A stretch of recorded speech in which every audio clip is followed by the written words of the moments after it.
Good morning, student. I am Gopi Kumar Srivastav, and this is my first video of chapter number 1, financial statement of not-for-profit organization of class 12 of account. इस video में हम लोग discuss करेंगे financial statement of not for profit organisation के जो chapter है उसके theory के बारे में हम लोग डिस्कस करेंगे।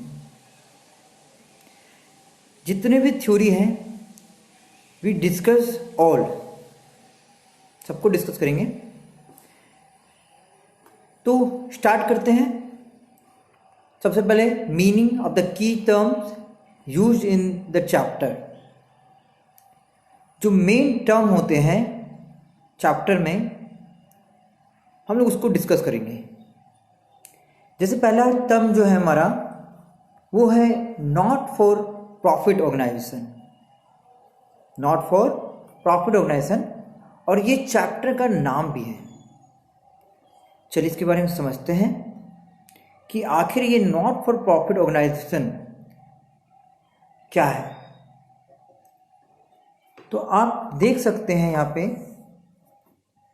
Not for profit organisation are those organisation whose objective is not to earn profit but to render service to its member and to the society. जो नॉट फॉर प्रॉफिट ऑर्गेनाइजेशन है, देखिए जो भी ऑर्गेनाइजेशन होता है, जो भी संस्थाएं होती हैं वो दो प्रकार की होती हैं। There are two types of organisation. पहला वो ऑर्गेनाइजेशन जो प्रॉफिट को मोटिव रखती है कि उसे पैसा कमाना है, मतलब वो सिर्फ पैसा के लिए काम करती है। दूसरी संस्था वो होती है जो नॉन प्रॉफिट ऑर्गेनाइजेशन होता है। नॉन प्रॉफिट ऑर्गेनाइजेशन का मतलब क्या है? जो पैसों के लिए काम नहीं करता है। अगर प्रॉफिट ऑर्गेनाइजेशन के बारे में बात करें तो देश में या किसी कंट्री में जितने भी कंपनी है, फर्म है, इंडस्ट्री हैं जो गुड एंड सर्विस को प्रोवाइड करती हैं सिर्फ प्रॉफिट मोटिव के लिए, पैसा कमाने के लिए, तो वो हमारा प्रॉफिट ऑर्गेनाइजेशन कहलाता है या प्रॉफिट मोटिव ऑर्गेनाइजेशन कहलाता है। और वो सभी संस्थाएं, वो सभी ऑर्गेनाइजेशन जो पैसों के लिए काम नहीं करता है उसे हम नॉट फॉर प्रॉफिट ऑर्गेनाइजेशन कहते हैं। जैसे टेम्पल, मंदिर, क्लब, ऑर्फेन, अनाथ आश्रम हो गया, वृद्धाश्रम हो गया, या कोई संस्था हो गया। जैसे कि आप मान लीजिए कोई ऐसा संस्था है जो बच्चों को फ्री में एजुकेशन दे रहा है, कोई ऐसा संस्था है जो लोगों का फ्री में इलाज कर रहा है। तो जब प्रॉफिट मोटिव के बिना काम किया जाए, समाज के भलाई के लिए काम किया जाए, समाज के भलाई के लिए वर्क किया जाए, तो वो नॉन प्रॉफिट ऑर्गेनाइजेशन कहलाता है। तो यहाँ पे भी हमारा जो ऑर्गेनाइजेशन है, आप समझ चुके होंगे कि हमारा जो ऑर्गेनाइजेशन हमेशा दो तरह का ही होता है, प्रॉफिट मोटिव और नॉन प्रॉफिट। तो नॉट फॉर प्रॉफिट ऑर्गेनाइजेशन मतलब होता है वो ऑर्गेनाइजेशन जो प्रॉफिट के लिए काम नहीं करती हैं। ऑर्गेनाइजेशन आर दोज ऑर्गेनाइजेशन, वो उस तरह का ऑर्गेनाइजेशन होता है whose objective is not to earn profit. इस तरह का जो नॉट फॉर लिख दिया है, मतलब नॉट फॉर ऑर्गेनाइजेशन मतलब क्या, मतलब वो प्रॉफिट के लिए काम ही नहीं करेगा, but to render service to its member and the society. पर वो अपने मेंबर को सर्विस देना चाहता है, प्रोवाइड करता है, और सोसाइटी को भी सर्विस देता है फ्री में। तो वो सभी ऑर्गेनाइजेशन जो सोशल मोटिव रखता है, जो सर्विस को रेंडर करता है, मेंबर को, अपने मेंबर को मतलब हो गया जो संस्था से जुड़े रहते हैं या समाज के लिए भी वो काम करते हैं, तो इस तरह की संस्थाओं को हम लोग नॉट फॉर प्रॉफिट ऑर्गेनाइजेशन कहते हैं। और आज हम लोग इस चैप्टर को अच्छे से समझेंगे। ये जो टॉपिक था, ये चैप्टर का नाम भी है financial statement for not for profit organisation. तो आप समझ चुके होंगे कि नॉट फॉर प्रॉफिट ऑर्गेनाइजेशन में वो ऑर्गेनाइजेशन आता है जो प्रॉफिट के लिए काम नहीं करती है। अब यहाँ पे हम लोग और डिस्कस करेंगे। जब हम लोग नॉट फॉर प्रॉफिट ऑर्गेनाइजेशन बनाते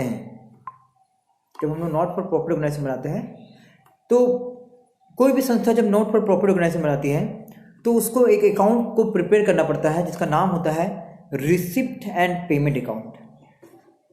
रिसिप्ट एंड पेमेंट अकाउंट मैं आपको समझाने की कोशिश करता हूँ, समझिएगा।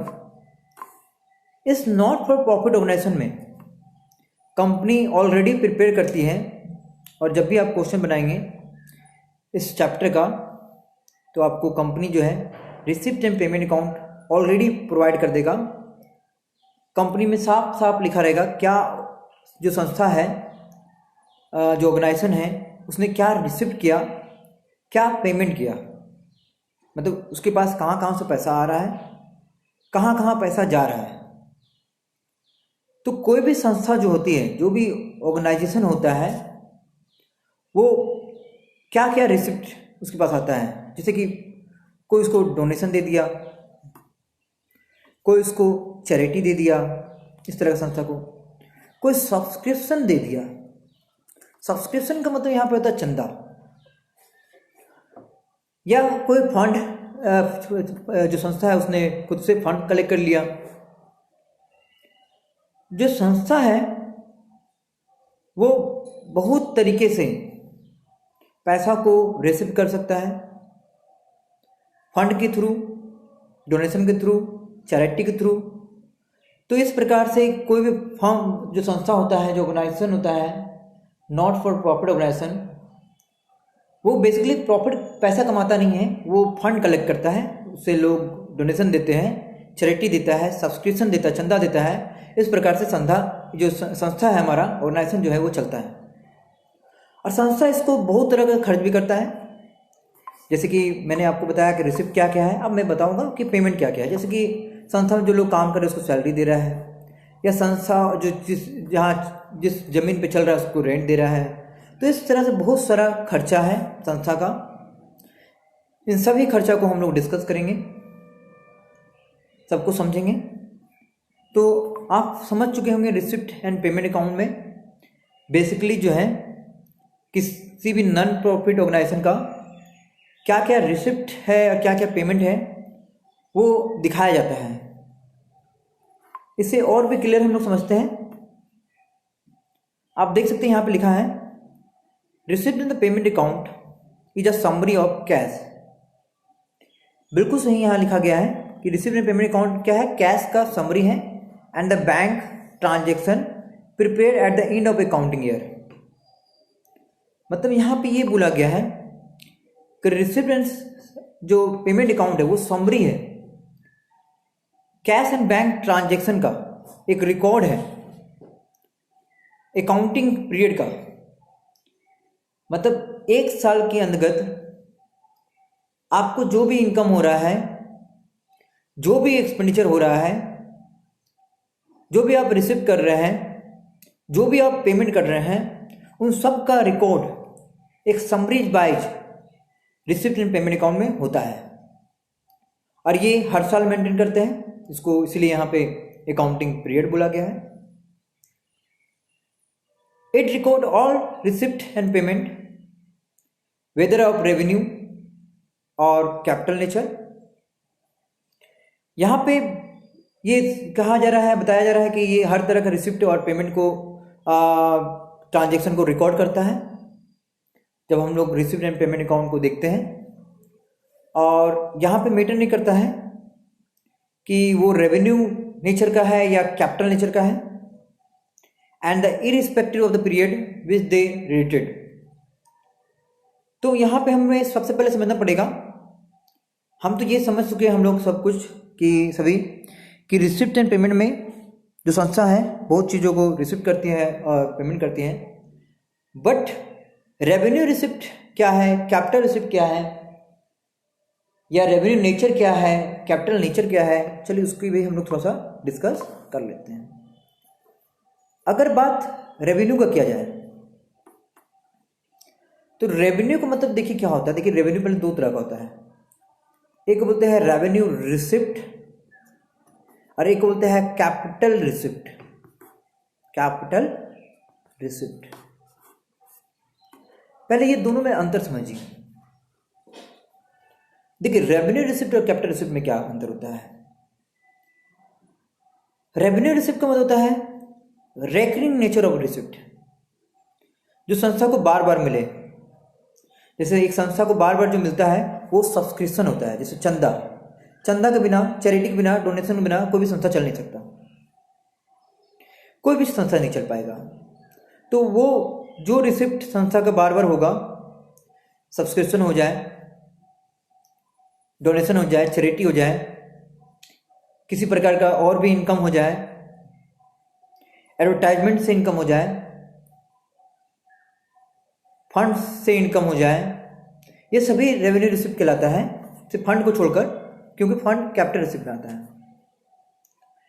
कैपिटल रिसिप्ट, जहां रेवेन्यू रिसिप्ट जो है वो रेकरिंग नेचर को दिखता है, वहीं कैपिटल रिसिप्ट जो है वो नॉन रेकरिंग रिसिप्ट होता है, मतलब वो बार बार रिसिप्ट नहीं होता है। जैसे कि फंड, हम हमेशा फंड कलेक्ट नहीं कर सकता, लोग हमेशा उसको लाइफ मेंबरशिप फंड नहीं देगा। लाइफ मेंबरशिप फंड क्या होता है, कोई भी इंसान कभी किसी फंड संस्था से जुड़ना चाहता है तो उस संस्था से जुड़ने के लिए उसको हमेशा के लिए एक लाइफ मेंबरशिप फीस देना पड़ता है, जो एक कैपिटल रिसिप्ट है। मतलब संस्था का दो ही तरह का रिसिप्ट होता है, रेवेन्यू रिसिप्ट और कैपिटल रिसिप्ट। एक ऐसा रिसिप्ट जो बार बार रिसिप्ट होगा, सब्सक्रिप्शन उसका एग्जाम्पल हो गया। एक ऐसा रिसिप्ट जो नॉन रेकरिंग का होता है, जो कभी कभी रिसिप्ट होता है, कभी कभी रिसिप्ट नहीं होता है। तो इस तरह को हम लोग कैपिटल रिसिप्ट कहते हैं। तो आप यहां पे समझ चुके होंगे रेवेन्यू के बारे में। उसी प्रकार से जो रेवेन्यू के बारे में मैंने आपको बता दिया, जैसे कि ये रिसिप्ट के बारे में बता दिया मैंने कि रेवेन्यू रिसिप्ट होता है और कैपिटल रिसिप्ट होता है, इस तरह से मैंने बताया। क्योंकि रेवेन्यू रिसिप्ट और कैपिटल रिसिप्ट आप समझ चुके हैं। अब मैं आपको बताना चाहता हूँ कि एक्सपेंडिचर क्या कितना तरह का होता है। जैसे कि एक्सपेंडिचर भी जो होता है, जैसे रिसिप्ट तो दो तरह का होता है, उसी प्रकार से एक्सपेंडिचर भी दो तरह का होता है। एक को हम लोग रेवेन्यू एक्सपेंडिचर कहते हैं और एक को हम लोग कैपिटल एक्सपेंडिचर कहते हैं। कैपिटल एक्सपेंडिचर, जिस प्रकार से revenue receipt recurring receipt of the organisation होता है, मतलब बार बार इनकम होते रहेगा, उसी प्रकार से रेवेन्यू एक्सपेंडिचर बार बार खर्चा होता है, मतलब रेकरिंग नेचर का खर्चा, एक्सपेंसेस होता है किसी भी ऑर्गेनाइजेशन का। जैसे कोई भी संस्था हमेशा सैलरी देगा, रेंट देगा, इंश्योरेंस प्रीमियम देगा, इस तरह से उसका वो रेकरिंग नेचर का खर्चा है। कैपिटल एक्सपेंडिचर के बारे में अगर बात करें तो बिल्डिंग कंस्ट्रक्शन, जैसे ऑर्गेनाइजेशन को, संस्था को और कंस्ट्रक्ट कर रहे हैं,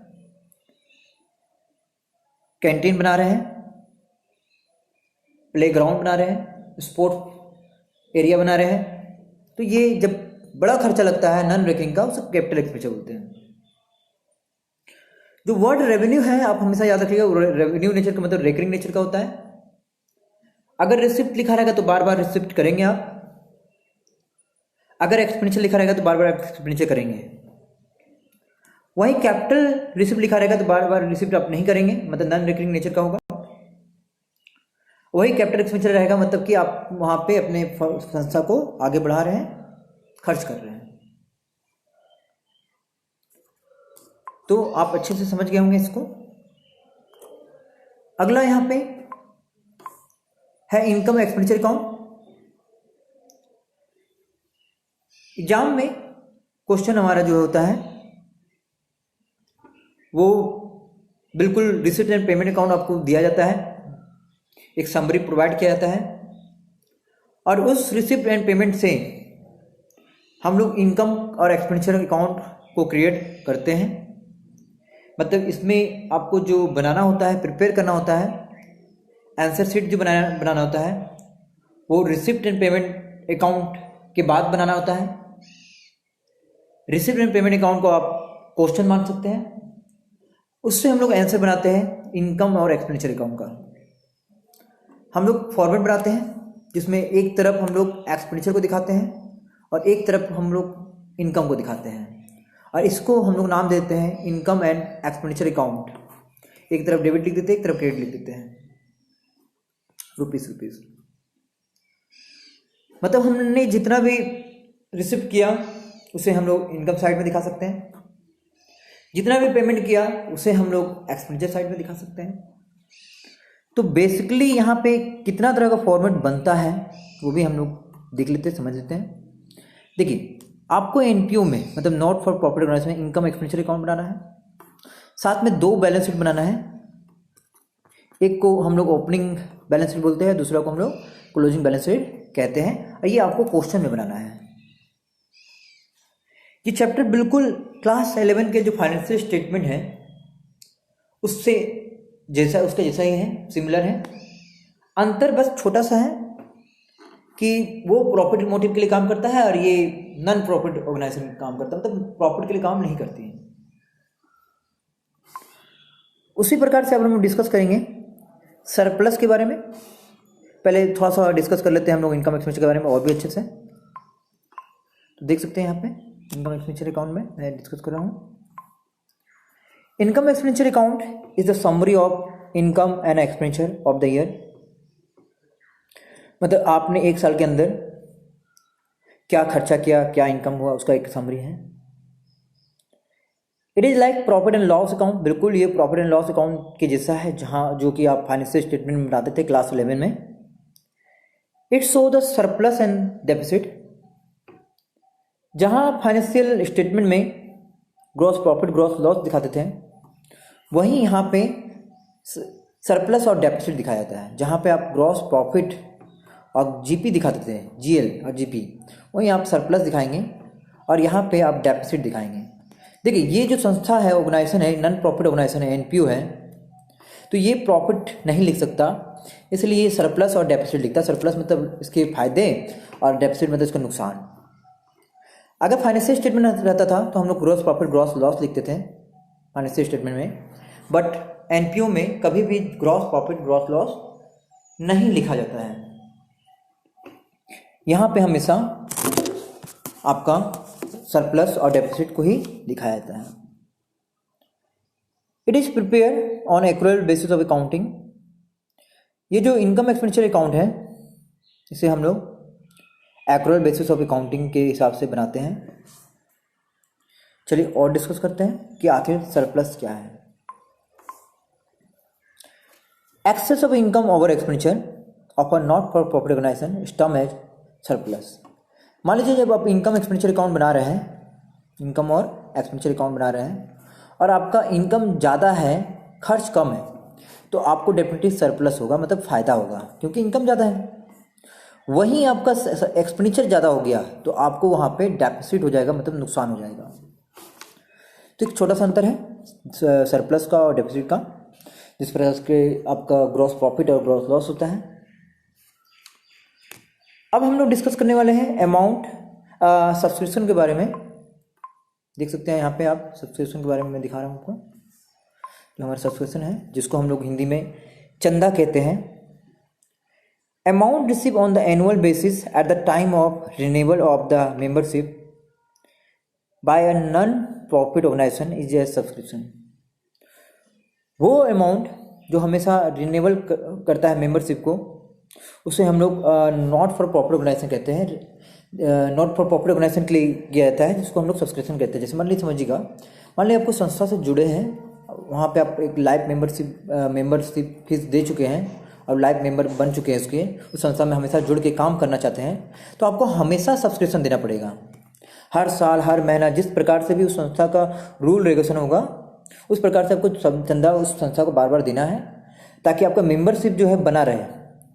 अगर आप नहीं करते ऐसा, अब सब्सक्रिप्शन किसी साल नहीं देते हैं या किसी महीना नहीं देते हैं, तो आपका मेंबरशिप को ख़त्म होने का चांसेस वहाँ बढ़ जाता है, आप संस्था से हट सकते हैं। इसीलिए आपको संस्था से जुड़े रहने के लिए सब्सक्रिप्शन बहुत जरूरी है, आपको चंदा देते रहना होगा।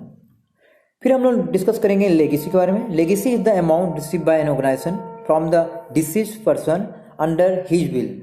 देखिए, कोई पर्सन है, उसके पास बहुत सारा संपत्ति है और उसका कोई वंशज नहीं है, और वो पर्सन चाहता है, ये वंशज हो या नहीं हो कोई मतलब नहीं है, अगर वो पर्सन चाहता है कि मेरा जितना भी संपत्ति है मैं संस्था को दान कर दूं, मैं एक एनपीओ को दान कर दूं। एनपीओ को मतलब किसी अनाथ आश्रम को दे दूं या किसी क्लब को दे दूं जो सोसाइटी के लिए काम करता है, जो समाज के लिए काम करता है। तो कभी कल कोई इंसान अपना संपत्ति को किसी और को दे देता है, तो ये लेगेसी कहलाता है। और लेगेसी हमेशा जो है आपका लायबिलिटी होता है फर्म के लिए, मतलब ऑर्गेनाइजेशन के लिए। फर्म तो यहाँ कह नहीं सकते हैं, ऑर्गेनाइजेशन ही कहेंगे। सब्सक्रिप्शन आपका इनकम हो गया और लेगेसी वहाँ पे आपका एक लायबिलिटी हो जाएगा। अब हमको दो तरह का डोनेशन मिलता है, उसे भी हम लोग डिस्कस करते हैं। एक को बोलते हैं जनरल डोनेशन, दूसरा को बोलते हैं specific donation.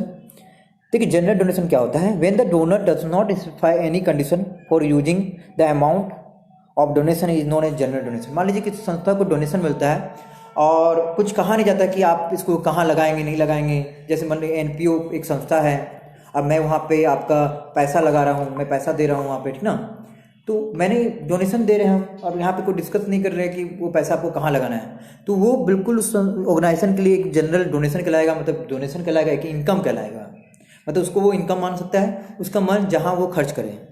But specific donation क्या होता है? वहाँ पे जब मैं डोनेशन देता हूँ आपको या आपकी संस्था को या किसी नॉन प्रॉफिट ऑर्गेनाइजेशन को, तो मैं स्पेशली बोलता हूँ कि हाँ ये पैसा आपको यहाँ लगाना है, आपको रूम बनाना है, आपको प्लेग्राउंड बनाना है, तब उस संस्था के लिए उस तरह का डोनेशन जो होता है लायबिलिटी हो जाता है।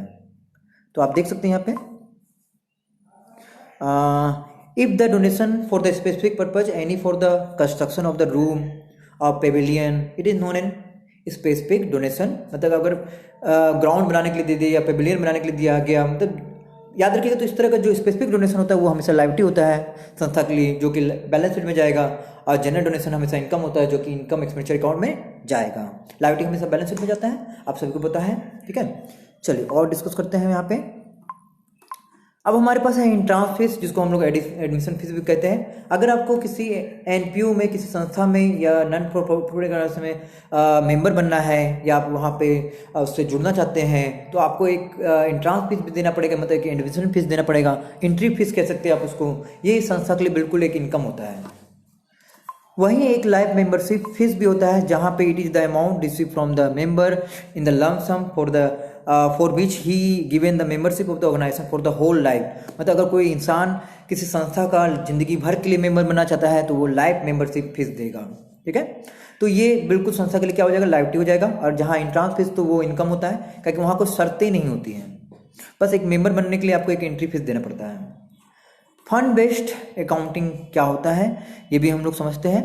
It is system of accounting where the donation income etc related to the particular fund is credited to it in the expenses and are debited. देखिए समझिएगा, it is system of the accounting, ये एक accounting का system है, fund based accounting, where the donation हो गया या income हो गया related to the particular fund. किसी फंड से रिलेटेड अगर कोई इनकम है या डोनेशन है तो वहाँ पे क्या क्या आता है? It is credited to it and expenses are debited. देखिए समझिए, यहाँ पे हम बताने की कोशिश करते हैं। मान लीजिए कोई फंड है, जैसे मान लीजिए आपका मैच फंड है, मैं आपको समझाने की कोशिश करता हूँ। देखिए मान लीजिए मैच फंड है, आप मैच करा रहे हैं और उसके लिए फंड है, और उस फंड मान लीजिए आपका 1 लाख रुपये फंड है, और उस फंड से आपको किसी तरह का खर्चा हो रहा है। जैसे मान लीजिए आप मैच फंड में खर्चा कर रहे हैं 10,000 रुपया, तो आपका मैच फंड को वो घटा देगा तो 90,000 आ जाएगा।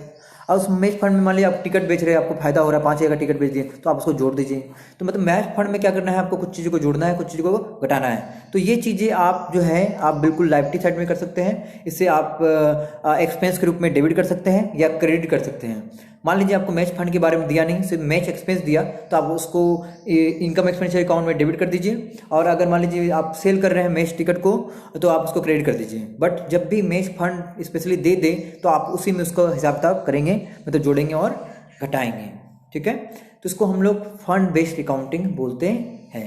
और यहाँ पे हमारा जो है चैप्टर का जो की टर्म था वो कंप्लीट हो गया है। I hope you all understand this chapter and this is very important chapter. Her chapter का एक बेसिकली इम्पॉर्टेंट थीम होता है जो बहुत ही ज़रूरी होता है और हमें उसे ध्यान देना पड़ता है। तो नेक्स्ट क्लास में हम लोग जो डिस्कस करेंगे या नेक्स्ट वीडियो हमारा जो होगा वो चैप्टर समरी होगा। हम लोग और भी डिस्कस करेंगे चैप्टर के बारे में। सबसे पहले हमारा जो मेन इंपॉर्टेंट जितनी भी चीज़ें थी अभी फिलहाल वो इस चैप्टर का जो नॉन प्रॉफिट ऑर्गेनाइजेशन है वो कंप्लीट हो गया है। और आप अच्छे से लिखें, समझें, कॉपी में फेयर करें, क्योंकि आप जब तक उसे फेयर नहीं करते हैं, अच्छे से लिखते नहीं हैं, नोट्स तैयार नहीं करते हैं, और अगर कोई डाउट होता है तो आप कमेंट बॉक्स में लिख सकते हैं, ठीक है। और इसके बिल्कुल इसे लाइक करें, सब्सक्राइब कीजिए, क्योंकि इस तरह का जो वीडियो है मैं हमेशा बनाते रहता हूँ, ताकि आपको और भी अगर वीडियो इस तरह का चाहिए जिसमें आपको जो अकाउंट्स का जो दिक्कतें होती हैं तो मैं उसे इसी प्रकार से सॉल्व करते रहूँगा और आपका हेल्प करते रहूँगा, है ना।